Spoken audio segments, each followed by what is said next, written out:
Let's talk about it with Nathalie Ellis. For so long, talking about mental health has been taboo in our society. The mission of this show is to break the silence, break the shame, and break the stigma surrounding mental health by talking about everyday topics that impacts our everyday living by the way we think, act, and feel. I am your host, Nathalie Ellis. I am a licensed professional counselor practicing mental health therapy in the state of Georgia since 2001. I have a private practice where I work with individuals, young and old, with behavior, emotional, and cognitive problems. And my purpose is to empower, educate, enrich, and motivate my clients to be their best self. And our topic today is about men, mental health, and how to cope. In my practice, I notice a lot of men have difficult time expressing their emotions. A lot of them say that they've been taught to hide their feelings, which in turn impacts their everyday choices and everyday relationships. So we have a special guest today, Ms. JaiDi Jackson, who's going to talk to us about men, mental health, and how to cope. Ms. Jackson is a licensed professional counselor, a national certified counselor, a Prepare Enrich facilitator, and a certified public accountant. JaiDi assists people in developing more effective relationship skills and to deal with the issues that arise when relationships are unsuccessful. She has been trained to help men and women transform their relationships to each other by impacting the conversations they are having. She educates people to have a paradigm shift by providing a different point of view. So thank you for joining us, Ms. Jackson. Thank you for having me. Definitely, definitely. So we're here to talk about men. Okay. Would you say there is a difference in men and women and how they express their emotions? Oh my goodness, absolutely. And the thing that I like to remind people of is that I'm not saying men and women are better than or lesser than when I talk about the differences. What I'm really saying is that the way that we see the world, the way that we process the world is really different. Okay. We're motivated by different things. As women, we're motivated to connect, and men are motivated more to be independent. As a matter of fact, sometimes we teach our young men, if they can't be a leader, to be by themselves. Oh, wow. But as women, we're always taught to be cooperative, and we tend to aim toward community. We aim toward, I like to think of us as being the Velcro of relationships. We aim to make sure our relationships are ideal. And so, yes, and that impacts our mental state. Because as women, because we have these outlets and we can talk to more people, then we don't allow the stresses and pressures to build on us the way that men are. Men are, as you said earlier, men are not encouraged to be in touch with their emotions. It's not that they don't have them, they're just not taught to get in contact with them. And the other thing is that as women, we trust our feelings. And with men, they're not taught to trust their feelings. Men trust facts. So just those two things right there will then impact the mental state and quality of one's life. And definitely, and that's my next question in terms of, because of that, the differences between men and women, does mental health impact them each differently? No, it doesn't. It impacts them differently. In that when a man shows up for counseling, he has tried everything, and this is really a last resort. Men do not seek counseling on their own. They're encouraged to go. I'm not saying that there aren't some men who will just immediately go, I need to talk to a therapist. However, because as women we talk a lot, and as I say, that's how we connect, then what's going to happen is that they're going to show up in our therapy practices more so than men will. And so when a man does show up, he really is at his last point. Like, if this doesn't work, then nothing will. I see. And so we have to catch him also in that first session. If we don't catch him in that first session, he will say, I tried that counseling thing. That doesn't work. Doesn't work. Yeah. And so you said something in regards to this is his last resort coming to counseling. But would you say that's with everything in regards to men, that they don't, unlike women, they don't readily seek help? just help in general, or support, or different things of that sort? And I think it really depends upon what's going on for the man, because there are certain things that they will definitely seek help in. Okay. So when it comes to their career, they'll understand the need for a mentor, and they'll seek out, or even if they're not speaking to that person one-on-one, they will actually find a person that they admire, and then begin to model their career path similar to that person's career path. Okay. So that's one aspect where they don't go it alone. I see. And then of course men love sports, so that's another aspect where they tend to come together in a community. So it just depends upon what's going on. But once again, men are encouraged to be independent.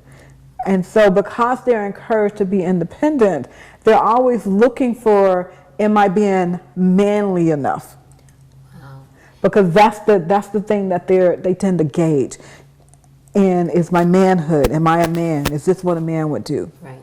And I know we're about to take a break, but so when it comes to mental health, where mental health is a lot about awareness of emotions and awareness of feelings, that's something that doesn't really work very well for men at times, because trying to acknowledge that emotion is not something that they're wanting to do or have been taught to do.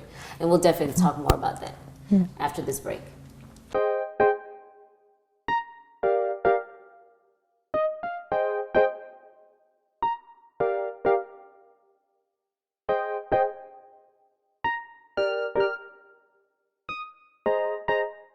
Thank you for joining us on Let's Talk About It with Nathalie Ellis.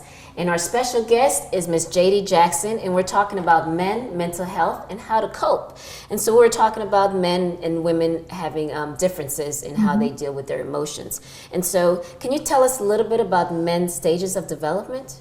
Absolutely. This is a wonderful thing that I discovered, that men develop in predictable stages. And one of the stages is a page. And in order to understand a page, you have to know what a knight is in the prince. And so the page is that knight wannabe. And a knight is someone, so a page is going to be that young kid that's going to be about 5 to 11 or 12. And so they want adventures, but of course they're limited to adventures. Okay. And a knight is the one who actually gets to go and have an adventure. So if we go back to King Arthur and the Knights of the Round Table, they had their horse. And so now think of it as a car. And so I remember when my nephew was 9 and 10, he would always say to me, I want your car. Can I drive your car? Can I have your car? Because it was about adventure for him. And so the knight stage, after the knight stage, is the prince stage. And so in the prince stage, he's moving from adventure and fun, and he's now taking on responsibility. And so there are 3 stages to the prince, which is the beginning prince, where he's still trying to figure out what it is that he wants to do. And then that middle prince is now he done figured out what it is that he wants to do, and now he's going to work at it. And the way that middle prince stage shows up is that he's focused on working. That's all he's doing. He's working really hard. He's always at work. He's involved in work. Okay. And then the later prince stage is probably by the time he's in his 40s. That means that he's really accomplished some things. He's probably moved his way up the ladder a little bit. So now he can kind of like sit back a little bit and enjoy the fruits of his labor. And then after the prince stage is the king stage. And the king stage is where he is accomplished. And this is usually someone in their 50s, where at this point now they've done a lot of it, and they're beginning to look at, they might not be retired, but they're considering retiring. And then after the king, there's another stage called elder. And the elder phase is when he moves from being a king and he becomes this worldly man, that he kind of sits in the state, and people come and sit at his feet and just soak up all the knowledge that he has to offer. Wow, that's a lot of stages that the men go through. Yeah. And how do any of these stages embrace mental health? All of them embrace mental health. And in which way? The way that they embrace a man's mental health is like, let's look at the night stage. If he's able to to have an adventure, if he's able to go off and discover who he is and have fun that way, then that allows him to grow up. In other words, if he's not made wrong for wanting adventure and for enjoying having fun. So think about college students. When you go off to college is all about the adventure, it's all about the fun. So if they're restricted from doing that, then what it does is that it causes them to just be stuck. I see. And so they can deal with being depressed. Like, who am I? What am I supposed to do? I should want more out of life. So that impacts their mental state. And then let's say they're in that Prince stage, because this is where I tend to see couples where he's working all the time, working, but his community is not supporting him. And when I say his community, meaning the spouse or the mother, you work all the time, you shouldn't work as hard. And so then that impacts him because it makes him doubt. I see. And it can create anxiety and some panic. So Sure. Yeah. So you brought it up a little bit. So my next question is, what struggles do men have that can impact their mental health? One of the biggest struggles that a man can have that will impact his mental health is knowing that he matters and that he's on the right track and that he's being supported and not discounted, like he's being respected. But one of the things that can happen is that if he has been dishonored somewhere in his life, it can create this proving. And this proving becomes this insatiable need to prove that he is enough, to prove that he is accomplished. And the thing about needing this proving is that it doesn't matter how accomplished he is, it's never enough. And so then that can create this sense of, I should be happy, but I'm unhappy. Sure. And so once again, it ties back into the quality of life, which once again, it impacts their mental stability. Yeah. Definitely. You talk about speaking to the point in problem, help, empower. What does that mean exactly? So I love this right here because as women, once again, the way that we connect, and connection for a woman equals safety. So the way that I connect with you is through the talking. So the way that women tend to communicate is in paragraphs. And we communicate from the beginning, and then there's a middle and an end, where speaking to the point is just giving you the end. So think of it in terms of a news report, like man shot. Film at 11. That's it. Like if you want more information, then he can get more information. So what ends up happening in terms of that mental piece of it is I'm just all over the place, but as a woman, I can follow being you talking all over the place. Right. But for a man, he's looking for the point. Is that the point? No. Is that the point? Right. And because he can't find the point, then it creates frustration for him. I see. And so as women, if we can like get to the point and then say, would you like more information about that? In other words, he come up to you and go, what happened in the meeting today? And you go, oh, they done canceled that contract. Would you like more information? Versus, well, you know, Bill never shows up on time, and then we have to break and get a, he doesn't want all that in between information. Okay. So if we can just get to the point. Get to the point. And then if he needs more information, more detail, then he will give us. But we love that process of giving it all. Right, right. And so with that being said, I'm wondering when it comes to, again, dealing with the emotions, why for men is it about trying to fix it? They need resolution versus with women, there's a lot of processing that has to happen. And so you have a lot of men who don't necessarily, what's the point of talking about this if I don't have a resolution to it? When sometimes it's the process that could help us push through.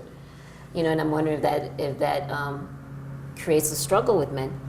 Well, absolutely, because for a man, if we can recognize that a man is a problem solver, that's what he's built to do, is solve problems. And as a woman, if I come to him and I'm talking about a problem that I have, however, I don't let him fix this problem, that creates frustration. Sure. That creates anxiety and tension within his body. And so then that impacts his mental state, because as a woman, I'm full of emotions, right? And then I dump all these emotions on him, around him, and he wants to not have me be upset. And he doesn't recognize that I need to talk my way through the problem. Where with him, solution, okay, that's the problem, here's the solution. Okay. And for me, talking about the problem is me moving toward the solution. Right, right. So it's like two different ways of dealing with it. Yeah, it sounds like it. And I'm wondering how that impacts coping, since the topic is men, mental health, and how to cope. If they're about trying to solve or problem solve, and sometimes there's things that don't always have a resolution, does that then create conflict and distress for the men? So another way that men process when they have a problem, they go in the cave. In other words, they need alone time. And with women, when we have a problem, we tend to talk more about that problem. So how it creates mental distress is that we can tell that our mate, our son or our child is having an issue. And what they really want to hear is that you can do this. They want to be reminded of a time that they have gone through something similar. But they need someone to say, I believe in you, you got this. And they also do need to have a community. It's important for them to have that community, and that community need to be a community of other men, because men need something different than what women need from a mental standpoint as well. And so when they're around other men, for us as women, we think that they're not doing any talking, but there really is some bonding that's going on that we don't recognize because we don't see it. Sure. Because we're looking for it from the way that we bond. Definitely. We're looking at the processing of talking about the Yes. problem versus some other way that the men deal with it. Yeah, it's just to being there, and he could just say one statement to his buddy, and his buddy is like, you got this, man. And just that, it's like, oh, somebody believe in me. Wow. And oh yeah, you're right. And that's what he needs. That's what he needs. Okay, and that's important to know, again, for the partners and the wives or the mothers of these men and these young men, to know how to help them deal with difficult situations. And we'll talk more about that after the break.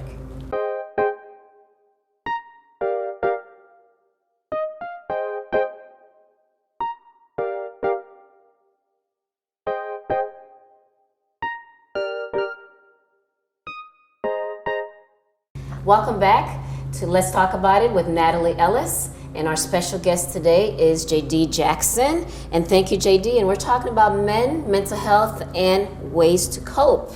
Okay? So you talked a little bit about different ways that men are coping. What are some things that, some tangible things that that you could give the audience in terms of ways that a man can cope, especially if there's a man that's out there who's having difficulty with their own emotional issues? What are some suggestions that you would have for them?